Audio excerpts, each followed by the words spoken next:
I want to talk today about the battle for the heart of Western civilization. But to do that, we have to start with a definition of what Western civilization actually is. Western civilization, rooted in man's individual liberty and his collective duty, in his freedom of speech and in his duty to act virtuously, in his property rights and in his familial obligations, in the right to the equal application of the law. Western civilization is unique. It is the wellspring of virtually all human prosperity and all human progress. And Western civilization did not come from nowhere. It came from biblical wisdom, the wisdom of thousands of years of Judeo-Christian tradition. It came from the Bible's admonition that we ought to seek truth through the light of reason. When we cut ourselves off from the sources of our own civilization, our civilization decays. And make no mistake, our civilization is now in the midst of decay. We can see that decay in the anarchic marchers in the streets, chanting on behalf of radical Islamic terror groups by the hundreds of thousands.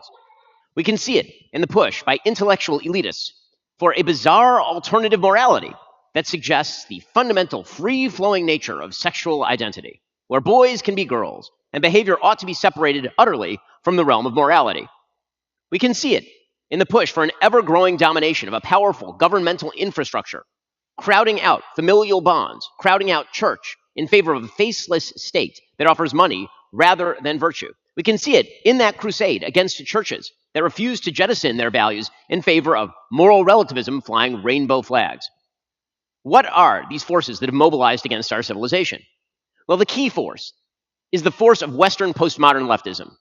Sure, we can look at the radical Islamists who have invaded Europe, who support terrorism, who use Western governments to impose effective fatwas against Westerners who speak out against them.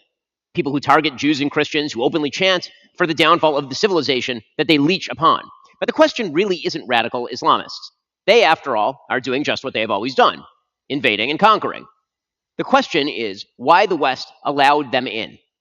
And the answer is that the West, thanks to that postmodern left, bears a peculiar and self-defeating blood guilt. A guilt that says that because the West is too successful, it owes it to the rest of the world to destroy itself. Maybe the most colorful champion of this philosophy was the Marxist existentialist Jean-Paul Sartre. In 1961,